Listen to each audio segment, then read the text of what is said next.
Augusto Mateus, a convidado deste grande jornal. Professor, muito obrigado pela presença.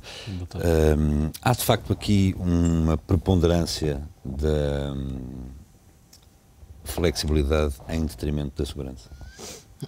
Há quem pense assim. Portanto, o Paulo Rasmussen tem toda a razão quando diz que existem visões conservadoras que, no fundo, desvalorizam completamente boas políticas económicas e desvalorizam, digamos, aquilo que é um equilíbrio entre incentivos à inovação, à flexibilidade, sobre regras de segurança e que não deixam ninguém sozinho entregue aos seus problemas. Não é? Portanto, as sociedades modernas, as sociedades abertas, democráticas, são sociedades que combinam a eficiência com a equidade, combinam a liberdade com a responsabilidade e, obviamente, digamos, para quem não tem um alinhamento político tão claro como o do Paulo Rasmussen, que é o meu caso, estou basicamente de acordo com o que ele disse, naquilo que é a interpretação de que os mercados têm que evoluir. Nós temos que perceber que uma coisa é um ser humano, outra coisa é uma pessoa concreta, não é? Cada um de nós tem as suas cicatrices, os seus sinais, os seus pequenos defeitos, às vezes até nos embelezam, não é? Mas não somos o ser humano tipo, isso é um conceito.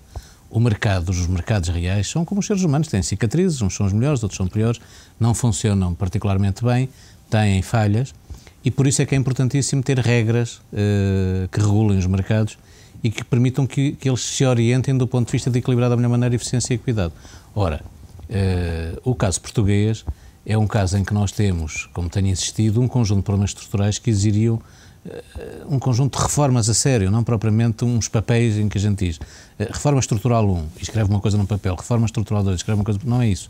Precisamos de, digamos, reformas reais, que não são necessariamente reformas legais, são reformas de comportamento, são reformas de ação, são mudança de sinais, é melhor ir por ali, que ali tem mais sucesso do que por ali, que não tem...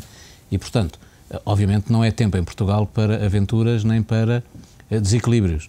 Agora, podemos perfeitamente construir uma grande convergência maioritária na nossa sociedade com base num espírito reformista, porque não? Quer dizer, o 25 de Abril não foi a abertura para um processo de uma sociedade onde houvesse mais educação, onde houvesse mais liberdade, onde houvesse mais iniciativa. Está tudo feito? Não, há muita coisa para fazer e, portanto, não vejo que deve haver uma oposição estéril entre esquerda e direita ou entre conservadores e progressistas.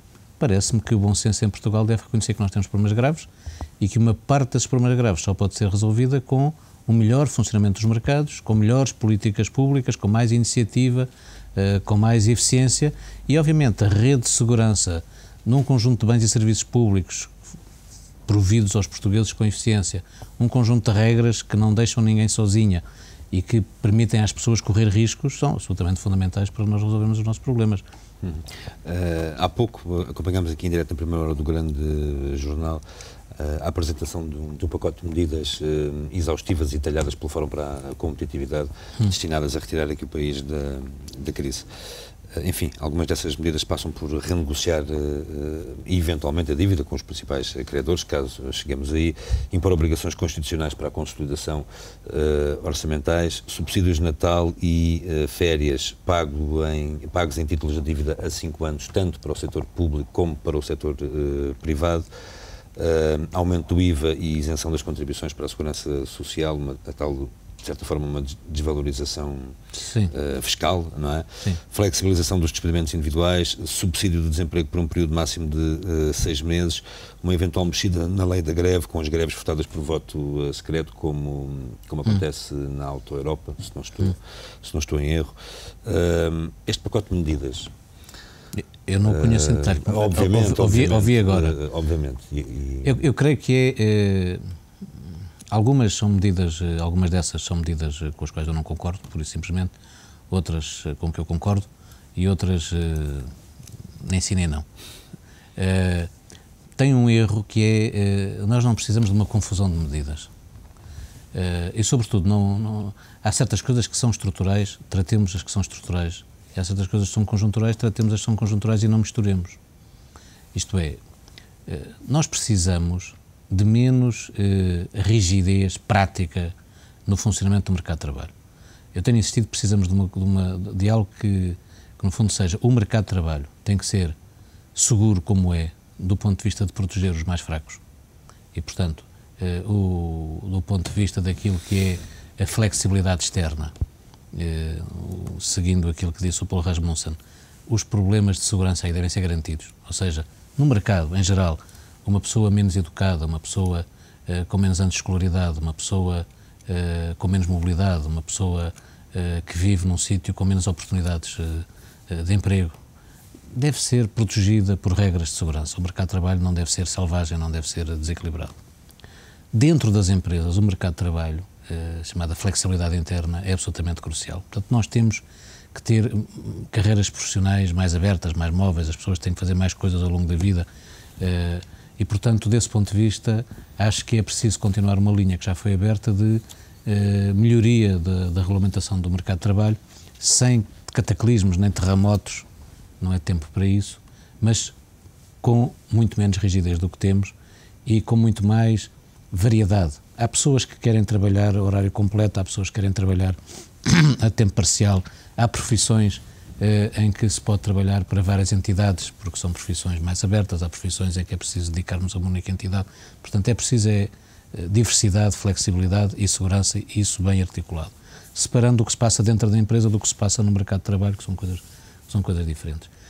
A questão de uma desvalorização feita com IVA e contribuições sociais, tenho insistido que para já uma regra geral, quando a desvalorização deveria ser feita para estimular a internacionalização e a projeção das nossas exportações. Portanto, estamos a gastar recursos em atividades que já incentivamos demasiado, que são as viradas para dentro da nossa economia, os chamados bens e serviços não transacionáveis, e sobretudo, é uma medida que não tem influência direta na competitividade de preço, é uma medida que tem influência na rendibilidade e depois tudo depende da aplicação dessa rendibilidade em bons investimentos, ou em mais despesa, ou em mais consumo, e, portanto, são medidas que me parecem precipitadas e que não respondem à necessidade, que é, obviamente, a de incentivar diretamente numa partilha.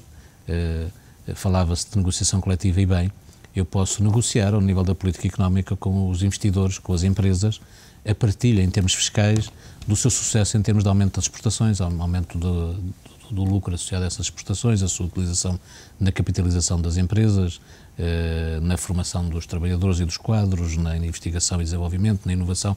São coisas que se podem fazer sobre o futuro. Se tivermos sucesso, então partilhamos com um aligeiramento da carga fiscal e, portanto, são coisas que se podem fazer no sítio certo, e eu creio que essas serão as grandes medidas, tal como devemos estimular a poupança para que as famílias se sintam seguras e tenham um caminho de equilíbrio na redução da despesa, e em vez de estarmos a fazer redução de despesa à bruta, digamos com base em quebras de rendimento não planeadas, podemos planear com as famílias reduções de consumo porque estão a poupar e estão a reequilibrar-se e estão a preparar o futuro. Por outro lado, medidas como vir a ter uma parte do 13º mês paga sob a forma de títulos de dívida pública, são medidas que podem ser pensadas, mas tenho insistido aqui e cada vez estou mais convicto, nós na linha de mobilizar os portugueses para enfrentar esta situação, deveríamos definir um patamar a partir do qual esse rendimento não é tocado. E, portanto, digamos que, do meu ponto de vista, esse patamar é um patamar que tem que ser inferior a 1.000 euros mensais, porque basta perceber o valor do salário médio, o valor, digamos, do salário mínimo, tem que ser um valor entre o salário mínimo e o salário médio, e esse valor é um valor que não deve ser tocado. E, portanto, para esse valor ninguém toca no subsídio de férias, no 13º mês, para salários muito elevados, à escala portuguesa, não necessariamente à escala internacional, ou para pensões de reforma muito elevadas à escala portuguesa. Admito plenamente que existam medidas, digamos, desse tipo, medidas conjunturais, que não têm, obviamente, que ser repetidas e que podem significar um contributo positivo para o reequilíbrio da economia, na medida em que se trata, obviamente, de uma poupança forçada e não propriamente de uma retirada do rendimento. Enfim, eu não creio é que ganhemos muito num concurso de medidas, não é? Em juntar uma espécie de uma salada em que temos medidas de todo o tipo. As medidas devem ser estruturais e conjunturais, bem separadas, bem explicadas. As conjunturais são para durar pouco tempo, são temporárias, as estruturais são permanentes. Umas visam aquilo que não é a austeridade, aquilo que é relançar o crescimento e a competitividade da economia portuguesa. Outras visam não tanto apenas a austeridade, mas como o reequilíbrio efetivo da economia portuguesa, com um Estado que não se demite daquilo que democraticamente é fundamental que faça, mas que obviamente aceita, e essa é a grande questão que temos pela frente, que aceita ser reestruturado e que aceita ser modernizado e que aceita perder alguma do peso excessivo que tem, sem que isso signifique afetar o que quer que seja, antes pelo contrário, os direitos fundamentais dos portugueses. Nós não podemos ter medo, insisto, não podemos ter medo da solução dos nossos problemas. Eu pessoalmente começo a ter medo que esta campanha eleitoral seja dominada pelo medo. Claro. Ela deve ser dominada pelo sonho, pela concretização das nossas possibilidades de saída de crise. E não por agitar medos que dificilmente nos tirarão da situação difícil em que caímos. Professor, muito obrigado pela sua presença neste grande jornal. Fazemos agora uma breve pausa no grande jornal. Até já.